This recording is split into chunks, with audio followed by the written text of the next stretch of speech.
saya ingin menjelaskan tentang amfibi. Saya dari kelompok 2 yang bernama Muhammad Azmi ingin menjelaskan tentang ciri umum dan klasifikasi taksonominya. Halo teman-teman, di sini ya teman-teman, balik lagi ya. Ya, saya di sini menjelaskan tentang ciri umum amfibi. Sebelum saya menjelaskan ciri umum amfibi, di sini teman-teman ada yang tahu gak perbedaan antara katak dan kodok? Karena dua ini tuh memiliki perbedaan walaupun masih sama satu ordo dan ada yang masih sama satu ordo gitu. Nah, perbedaan nanti kalau perbedaannya yaitu kalau katak itu biasanya memiliki tubuh yang lebih licin dan sedikit berair, lembab ya. Kalau kodok itu biasanya memiliki tubuh yang agak kasar dan agak berudu-berudu, kayak buduk gitu, dibilangnya kayak bentol-bentol gitu. Nah, yang kedua juga kalau katak itu memiliki tungkai kaki belakang yang panjang karena dia biasanya melompatnya itu bisa jauh dari satu pohon ke pohon lain ataupun dari satu batu atau ke batu lain. Nah, kalau kodok itu melompatnya itu lebih pendek karena dari porsi badannya juga, dari ukuran badannya juga dan dari tungkai kakinya yang pendek. Nah, aja ya saya menjelaskan tentang ciri umum amfibi. Pertama, anggota tubuhnya terdiri dari kepala, abdomen, dan 2 pasang kaki katak. 2 pasang kaki itu bisa terdapat di katak atau kodok. Ngomong-ngomong tentang 2 pasang kaki ini teman-teman, 2 pasang kaki ini jadi di amfibi ini unik gitu. Maupun katak ataupun salamander itu dia 2 pasang kaki itu untuk sepasang kaki yang depan itu memiliki total 4, setiap kakinya memiliki 4 jari. Jadi kalau ada 2 kaki pasang, jadi itu ada 8 jari. Nah, kalau untuk kaki belakangnya biasanya itu memiliki 5 jari teman-teman, normal memiliki 10 jari. Untuk yang kaki depannya aja itu memiliki 4 jari sih teman-teman. Nah, juga salah satu ordo ada yang memiliki ekor, yaitu salamander. Ya, salamander itu mempunyai ekor teman-teman, dibandingkan dengan katak yang tidak mempunyai ekor. Ada juga nih teman-teman, salah satu dari ordo amfibi yang tidak memiliki kaki, tapi mereka bergerak dengan menggunakan otot dan kerangka kepalanya atau kerangka tengkoraknya, yaitu Cecilia. Cecilia itu mirip seperti cacing ya, dia bergerak dengan otot dan kerangkanya karena bentuk dari kerangka tubuhnya itu yang utama kepalanya itu runcing, dan dia hidup juga kebanyakan habitatnya itu di daerah tanah-tanah yang gempul, lembab ataupun sedikit rawa-rawa yang tergenang air tanahnya. Nah, yang kedua memiliki kulit yang lembab, berlendir tipis dan berpori. Ada juga yang bersisik, yaitu salamander. Nah, salamander ini yang bersisik ini itu kebanyakan ada di jenis Neot, NEWT ya. Itu biasanya salamander di sini itu biasanya bersisik, mirip seperti kodok. Dia kasar dan dia agak ada bintil-bintil gitu. Nah, bintil-bintil itu sebenarnya sih dihasilkan dari kalsit gitu. Mereka menghasilkan bintil-bintil itu dan kulit kasar itu dihasilkan dari kalsit. Kalau teman-teman nggak tahu, kalsit itu adalah sebuah mineral karbonat dan polimorf kalsium karbonat, atau kimianya tuh CaCO3. Jadi itu sebuah mineral sih teman-teman. Dan biasanya yang kasar-kasar itu mempunyai kelenjar toksin atau kelenjar racun yang teman-teman untuk bisa bertahan dirinya mereka. Dan beberapa spesies memiliki kelenjar racun sebagai pertahanan diri. Nah, itu teman-teman. Kebanyakan kelenjar racun yang dihasilkan itu adalah TX atau tetradoksin teman-teman. Ya, jadi tetradoksin itu adalah kelenjar racun yang bisa mengganggu sistem saraf. Itu bisa menyebabkan kelumpuhan ataupun gagal jantung dan lain-lain itu. Nah, tetapi toksin ini sebenarnya tidak Makanya dibilang tidak terlalu bahaya jika tidak masuk ke tubuh, teman-teman. Nah, toksin ini bisa masuk ke tubuh dengan cara seperti kalau misalnya megang kodok ataupun katak itu tidak cuci tangan dulu. Terus kalau misalnya terus di tangan ada luka, itu bisa masuk juga toksinnya ke dalam tubuh gitu. Tapi kalau cuman megang dan nggak ada luka di tangan, terus habis cuci tangan itu nggak bakal kena toksinnya sih, teman-teman. Yang ketiga, amfibi merupakan salah satunya vertebrata yang mengalami metamorfosis sempurna. Ya, teman-teman. Jadi amfibi maupun itu katak, maupun itu salamander, maupun itu Cecilia, itu dia mengalami yang namanya metamorfosis sempurna. Lanjut, teman-teman. Yang keempat, amfibi merupakan hewan berdarah dingin yang menyesuaikan lingkungan sekitar atau ekosistem. Ya, teman-teman. Kenapa? Sebenarnya sih amfibi itu hewan poikiloterm, cuman karena dia harus menyesuaikan lingkungan sekitar untuk menyesuaikan dirinya, jadi dia disebutnya exotherm gitu. Karena dia harus menjaga kelembapan juga tergantung dari lingkungannya, teman-teman. Beda dengan jenis dari ordo reptil itu. Yang kelima, matanya memiliki kelopak yang dapat digerakkan dan juga memiliki selaput khusus untuk perlindungan pada saat berada di perairan. Nah, nama selaputnya itu membrana nictitans. Jadi gini, teman-teman, kelopak mata amfibi itu bisa dapat digerakkan itu 360 derajat, teman-teman. Karena dia kelopaknya itu kayak kalau orang nyebutnya tuh belok gitu, iya. Jadi dia bisa digerakkan untuk melihat sekitar dan melihat mungkin musuh ataupun mangsanya, teman-teman. Dan juga dia juga dilapisi dengan selaput itu yang digunakan untuk perlindungan pada saat berada di perairan, teman-teman. Karena kalau bisa mata dalam air, apalagi kita aja berenang perih gitu. Nah, makanya dia mempunyai selaput khusus untuk menjaga matanya ini saat berenang. Yang keenam, sistem respirasi umumnya menggunakan permukaan kulit, paru-paru, dan insang.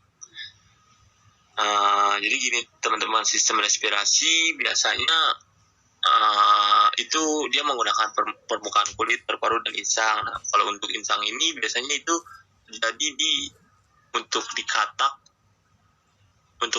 biasanya dia di fase berudu atau di fase metamorfosis kedua. Nah, kalau untuk di salamander ada satu spesies atau satu genus itu yang yang full aquatic. Dia sama sekali nggak menggunakan kombinasi respirasinya, tidak menggunakan kombinasi dengan kulit ataupun paru-paru, tapi dia full dengan insang karena habitatnya dia di full aquatic, teman-teman. Dan dia juga buntutnya itu udah termodifikasi jadi mirip seperti sirip yang bisa bergerak dia di dalam air sih, teman-teman. Yang ketujuh, biasa hidup di terestrial, arboreal, dan semi akuatik. Ada beberapa spesies yang biasa hidupnya full akuatik. Nah, itu yang tadi saya bilang, teman-teman.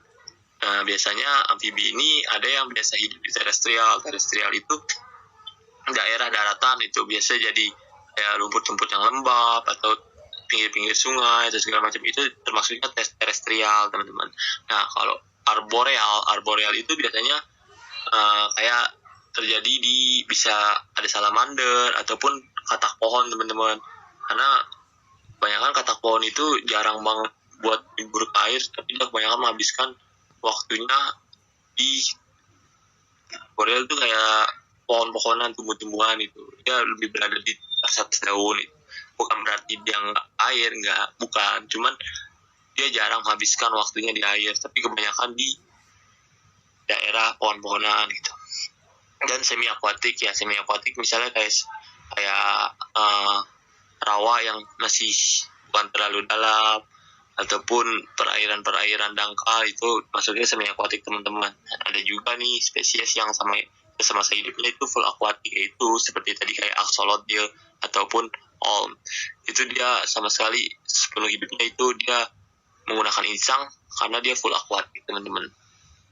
Nah, yang keenam, sistem reproduksinya secara ovipar, pembuahan sel telurnya terjadi secara eksternal. Ya, itu saya tulis karena ciri-ciri umumnya sih teman-teman. Karena ada juga amfibi yang reproduksinya secara ovovivipar maupun ada yang vivipar juga teman-teman. Banyak spesies yang seperti itu. Dan juga pembuahan sel telur yang umum itu terjadi secara eksternal teman-teman. Kalau yang internal itu seperti salamander, ada yang melakukan pembuahan secara internal gitu. Kalau eksternal itu seperti katak, dia menyimpan telurnya itu di pinggiran kali ataupun rawa atau di lumut-lumut. Nah nanti yang jantan ini akan membuahi situ teman-teman, akan membuahi sel telur itu, lalu dia akan pergi dan akan lahirlah berudu teman-teman. Ada juga yang di bawah, di betina, di punggung betina itu. Bayangkan kalau misalnya teman-teman lihat di hutan ataupun di mana ngelihat anak kodok yang ada di kodok ataupun katak yang ada di punggung itu, karena dia sedang awalnya dia pembuahannya itu di atas punggungnya teman-teman. Tuh. Kalau internal ya seperti biasa, mereka melakukan tarian kawin terus segala macam. Nah dia melakukan injeksi sperma ke dalam sel telurnya dan terjadilah pembuahan secara internal teman-teman.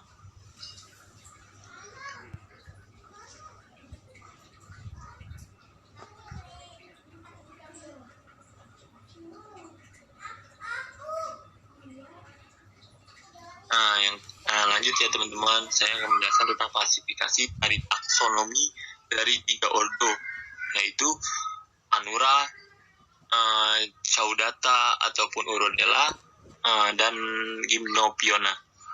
Nah, yang pertama saya akan menjelaskan tentang Anura dulu. Nah, di gambar pertama ini ada sebutannya itu katak darah atau bleeding tooth. Ya, kingdomnya itu Animalia, filumnya itu Chordata, kelasnya Amphibia, ordonya Anura, familinya ini Bufonidae, jenisnya Leptoprin, dan spesiesnya Leptoprin glandata. Kenapa sih saya masukin Leptoprin glandata?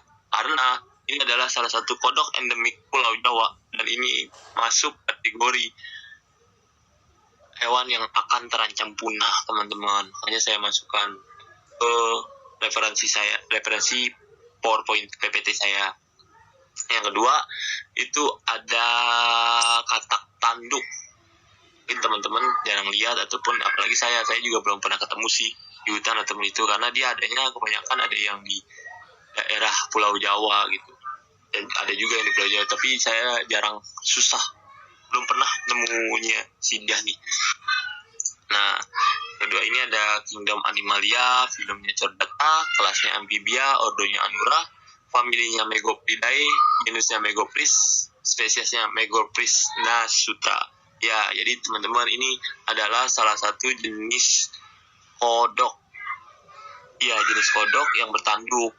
Jadi sebutannya tuh kalau orang Indonesia disebutnya bangkong bertanduk ya, karena dia memiliki tanduk dan juga hidungnya yang lancip teman-teman. Yang ketiga ada sebutannya ini African Bullfrog. Nah, umumnya dia itu salah satu jenis kodok yang karnivora. Dia memakan hewan, atau dia masih memakan hewan, jarang banget dia memakan serangga gitu. Karena dia juga dari kapasitas tubuhnya juga sih yang besar, dan dia juga memiliki gigi yang tajam, dan juga kodok ini agresif, apalagi ketemu manusia dia bisa menyerang gitu. Nah, kingdomnya namanya Animalia, filumnya Chordata, kelasnya Amphibia, ordonya Anura, familinya Pixicephalidae, genusnya Pixicephalus, yang spesiesnya Pixicephalus versus. Nah, ini teman-teman terakhir Kingdom Animalia. Nah, yang terakhir ini adalah namanya strawberry toxin tooth ya. Jadi kenapa disebutnya strawberry toxin tooth? Karena ini katak ini sangat beracun teman-teman. Reproduksinya itu sangat tinggi karena dia juga berada, tapi tenang teman-teman, dia ada di kawasan luar Indonesia, itu di Eropa ataupun di Eropa dan Amerika. Tapi kita juga harus bertahu sih, karena katak ini tuh cantik banget gitu teman-teman. Saking cantiknya dia bisa menghasilkan kelenjar racun tuh yang toksinnya cukup kuat, bisa untuk membunuh satu orang manusia apabila tertelan ya teman-teman. Nah, kingdomnya itu Animalia, filmnya itu Chordata, kelasnya itu Amphibia, ordonya itu Anura, familinya Dendrobatidae, genusnya Oopaga, spesiesnya Oopaga humilio. Sebenarnya ada lagi teman-teman yang ada beracun itu dari Amazon, itu jenis spesiesnya itu Bombina orientalis, itu juga ada, itu sangat beracun juga. Ada Dendrobastes juga, itu beracun juga teman-teman.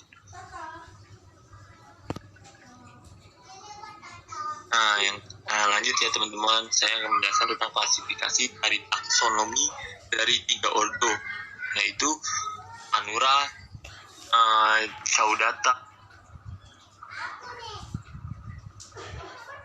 Yang kedua, saya akan menjelaskan tentang dari ordo Gymnophiona teman-teman. Nah, klasifikasi taksonominya yaitu ada Pitstop. Ini adalah salah satu Cecilia. Teman-teman tahu, teman-teman belum pernah lihat ini ya, Cecilia seperti apa? Iya, saya juga belum pernah sih. Karena Cecilia itu adalah salah satu amfibi yang sangat langka. Kenapa dibilang langka? Karena spesiesnya yang tidak terlalu banyak di alam, dan dia juga sulit untuk ditemukan. Biasanya dia itu mau tinggal di alam itu di kondisi hutan yang masih baik, tanah-tanah yang gembur, ataupun di pinggir-pinggir rawa.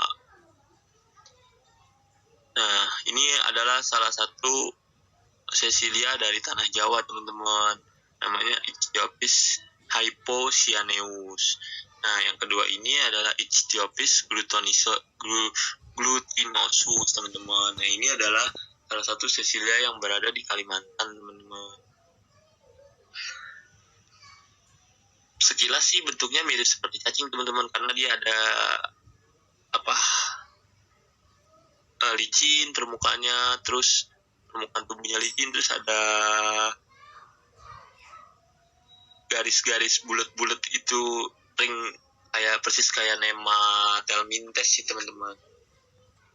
Nah, yang ketiga ini ada Siponus annulatus teman-teman. Nah, jadi ini adalah jenis Cecilia yang berasal dari luar negeri teman-teman, Siponops annulatus. Nah, yang kelima itu ada Cecilia yang full selama masa hidupnya itu di full aquatic teman-teman. Biasanya kan dari Cecilia yang gambar 1, gambar 2, dan gambar 3 ini, kebanyakan mereka hidupnya di terestrial dan semi aquatic. Tapi untuk yang gambar keempat ini pengecualian teman-teman. Ini Cecilia hidupnya full aquatic, sama sekali full aquatic teman-teman. Namanya adalah Typolonectes compressicauda ya teman-teman. Nah, yang kedua saya akan menjelaskan tentang dari ordo Gymnophiona teman-teman. Nah, klasifikasi taksonominya yaitu, nah sekarang yang terakhir saya akan menjelaskan tentang salamander. Mungkin teman-teman ada yang udah pernah tahu itu, ataupun udah pernah lihat, ataupun udah pernah dengar tapi belum tahu itu salamander itu seperti apa. Nah, ini teman-teman salamander. Nah, untuk yang gambar yang pertama itu salamander yang tempat booming waktu itu di berita, karena penemuannya waktu itu di daerah Cina. Sebenarnya sih penemuan ini bukan hal yang baru gitu, cuman karena jenis ini adalah salah satu jenis salamander purba. Kenapa saya bilang purba? Karena bentuk tubuhnya itu yang besar teman-teman, itu bisa nyampe panjangnya itu bisa sekitar 5 meteran, dan itu bisa bobot berat badannya itu bisa sekitar hampir 50 kg teman-teman. Nah, itu namanya ini yang berada di Jepang teman-teman, di sungai Jepang, namanya Andreas davidianus. Nah, yang kedua itu adalah salamander spot salamander. Kenapa dibilang spot salamander? Karena salamander spot itu titik-titik bentol-bentol teman-teman, jadi makanya di bahasa Inggrisnya disebutnya spot salamander teman. Nah, Kalau yang gambar pertama, saya mau jelasin nih, kingdomnya kan Animalia, filmnya Chordata, kelasnya Amphibia, ordernya Caudata, terus familinya Cryptobranchidae, genusnya Andreas, spesiesnya Andreas davidianus. Nah, yang kedua Animalia, filmnya Chordata, kelasnya Amphibia, ordonya Urodela, familinya Ambystomatidae, genusnya Ambystoma, spesiesnya Ambystoma maculatum. Jadi teman-teman pikir kok beda ya, ordonya ada Urodela, ada Caudata. Ya teman-teman, karena rata-rata untuk ordo Caudata itu adalah spesies yang mau mendekati punah teman-teman, ataupun yang sudah punah. Nah, makanya IUZN atau organisasi untuk penamaan zoologi mengkategorikan kalau ordo Caudata itu adalah ordo yang mau hampir punah dan yang sudah punah. Kalau Urodela itu yang tersebar sampai saat ini teman-teman. Nah, yang ketiga itu adalah fire-bellied salamander atau salamander merah. Ya, kingdomnya itu Animalia, filmnya itu Chordata, kelasnya Amphibia, ordonya Caudata, familinya Salamandridae, genusnya Salamandra, spesiesnya Salamandra. Terus yang keempat itu ada nah ini yang unik teman-teman. Yang keempat itu ada Olm. Itu adalah salamander yang semasa hidupnya itu dia full aquatic. Dia juga tidak, kalau dilihat dari bentuk fisik atau teman-teman mencari Google itu ngelihat Olm itu susah untuk mencari atau melihat mana sih matanya, karena dia emang nggak terlihat sama sekali matanya, cuma sebenarnya ada, cuman bentuknya itu kecil gitu, karena dia tinggal di daerah pedalaman air teman-teman, di daerah air yang dalam. Kingdomnya Animalia, filmnya Chordata, kelasnya Amphibia, ordonya Caudata, familinya Proteidae, genusnya Proteus, spesiesnya Proteus anguinus. Jadi teman-teman, ini masuk ke kategori salamander yang kalau untuk gambar satu itu salamandernya yang semi aquatic, kalau yang kedua ini lebih ke kadang-kadang arboreal, bisa juga, tapi kebanyakan di arboreal sih, jarang di terestrialnya. Nah, kalau yang ketiga ini terestrial, yang keempat ini full aquatic teman-teman. Nah, sekarang yang terakhir saya akan menjelaskan tentang salamander. Mungkin teman-teman ada yang udah pernah tahu. Yang selanjutnya, kekerabatan. Kekerabatan sendiri mencakup dua pengertian, yaitu kekerabatan filogenetik dan kekerabatan fenetik.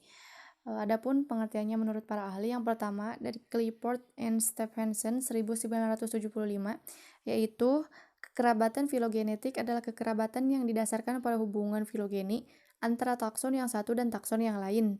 Sedangkan kekerabatan fenetik adalah kekerabatan yang didasarkan pada persamaan dan perbedaan ciri yang tampak pada takson.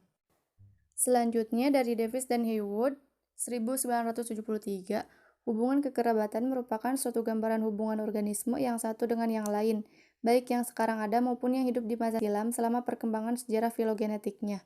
Dalam sistematika, jauh dekatnya hubungan antar kesatuan taksonomi dapat ditinjau dari dua sudut, yaitu fenetik dan filogenetik.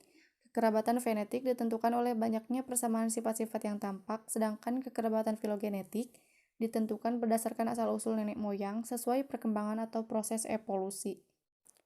Campbell 2003, filogenetik merupakan studi yang membahas tentang hubungan kekerabatan antar berbagai macam organisme melalui analisis molekuler dan morfologi.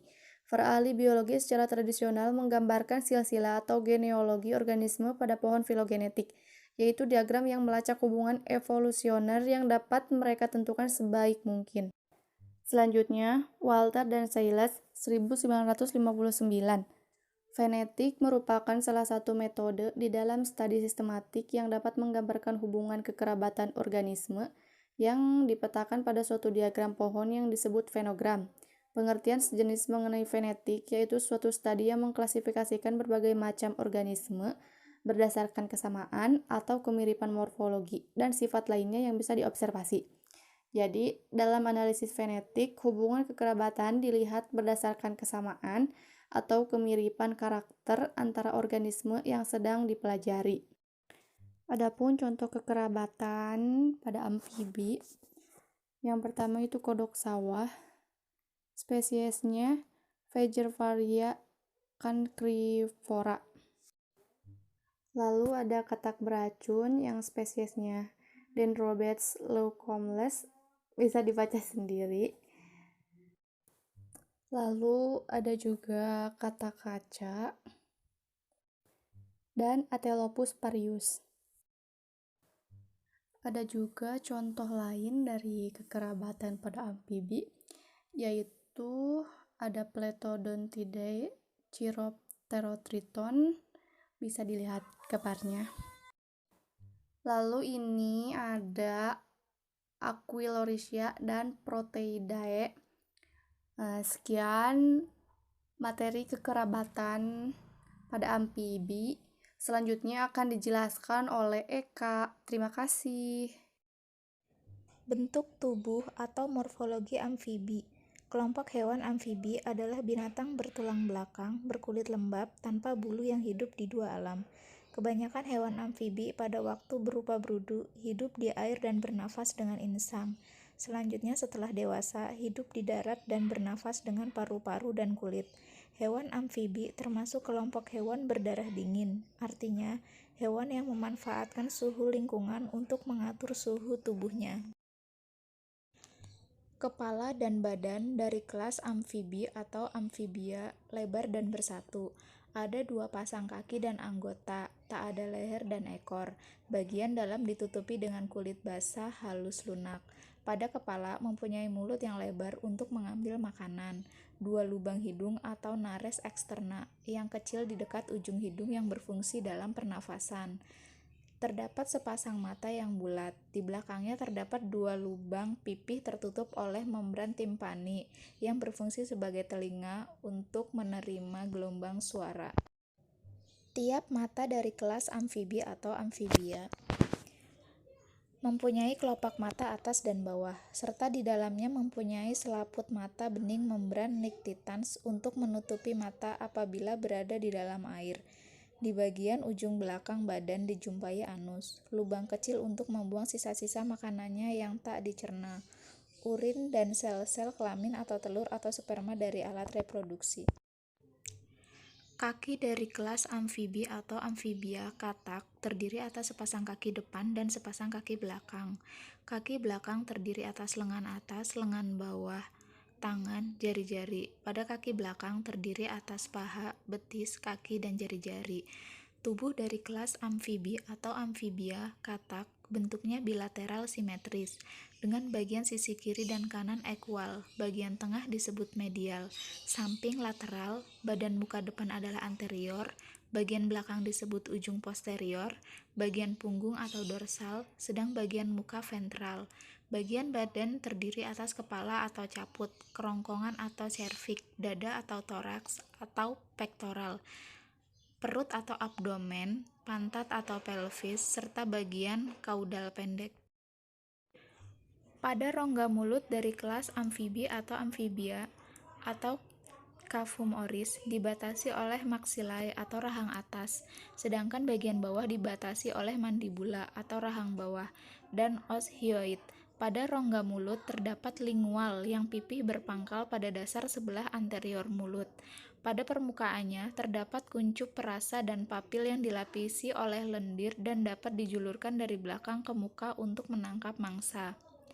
Pada maxillae dari kelas amfibi atau amfibia sebelah luar terdapat denta maxillaris atau gigi maxillaris. Sedangkan di belakang maxillae terdapat gigi formerin yang berfungsi untuk menahan mangsa yang akan ditelan. Dekat denta formerin terdapat 2 lubang nares interna yang berhubungan dengan nares eksterna. Glotis terdapat pada medium ventral pharynx sebelah belakang lingula yang merupakan pintu menuju ke pulmo.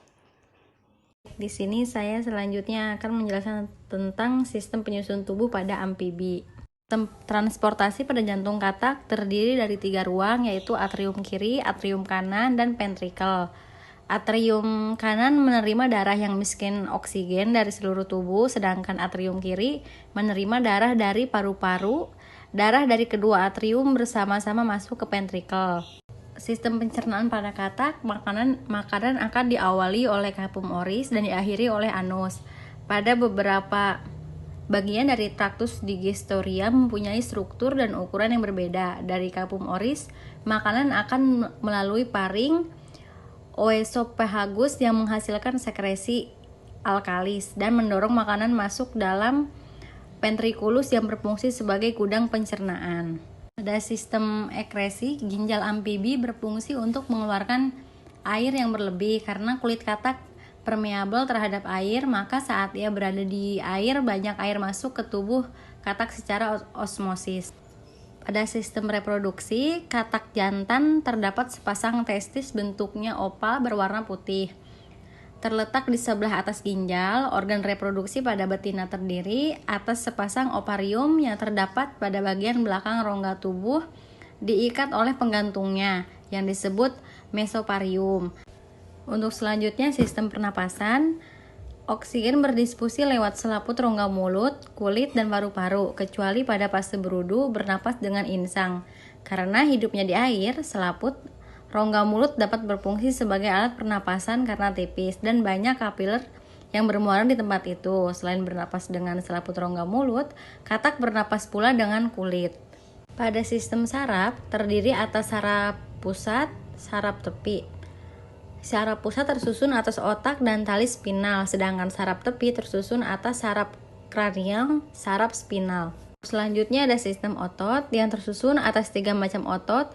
Yang pertama ada otot polos yang kerjanya involuntar, otot lurik yang kerjanya voluntar, dan otot jantung yang secara morfologi seperti otot lurik namun involuntar.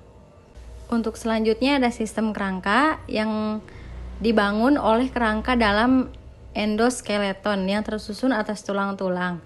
Terdapat 2 skeleton yang menyusun sistem kerangka, yaitu skeleton aksial dan skeleton apendikular.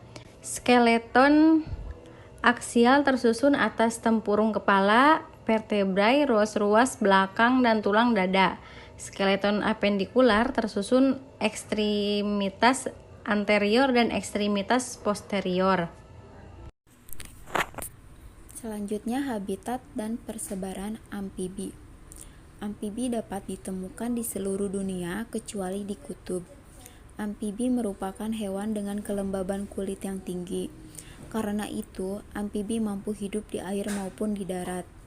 Amfibi menempati sejumlah habitat yang berbeda-beda seperti hutan hujan, kolam, dan danau. Kebanyakan amfibi bergerak ke air hanya untuk bereproduksi. Hanya beberapa jenis yang mampu bereproduksi di darat. Amfibi bertelur di air atau menyimpan telurnya di tempat yang lembab dan basah.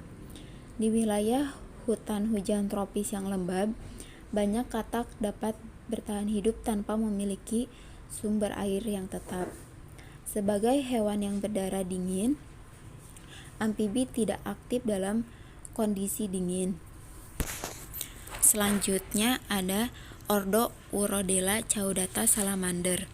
Habitat di air. Sebagian tinggal di air untuk sementara dan sebagian lagi tinggal di darat ketika dewasa. Ordo ini tidak terdapat di Indonesia. Salamander raksasa Cina Andrias davidianus yang hidup di Cina. Salamander punggung merah Plethodon cinereus di Amerika Utara, dan juga Asiatic salamander atau Hinobius kimura.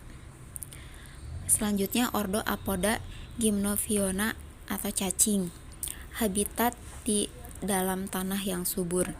Dapat ditemukan pada kebanyakan wilayah tropis di Asia Tenggara, Afrika, Kepulauan Seychelles, dan Amerika Selatan, kecuali daerah kering dan pegunungan tinggi. Di Indonesia ada pula di Pulau Sumatera, Jawa, dan juga Kalimantan dari genus Lichiophis sp.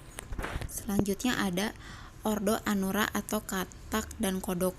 Katak habitatnya di dekat perairan air tawar, kodok habitatnya di tempat lumpur atau di Indonesia mempunyai 351 spesies kodok dan juga katak yang telah teridentifikasi. Selanjutnya ada manfaat amfibi dalam kehidupan.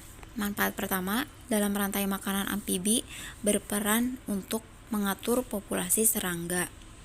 Manfaat yang kedua, amfibi merupakan makanan bagi invertebrata lain, misalnya ular dan burung.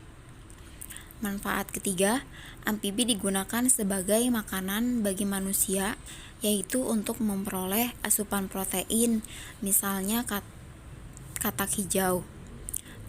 Yang selanjutnya dapat dimanfaatkan sebagai objek praktikum dan penelitian. Ya, terima kasih. Berikut presentasi dari kelompok kami. Wassalamualaikum warahmatullahi wabarakatuh.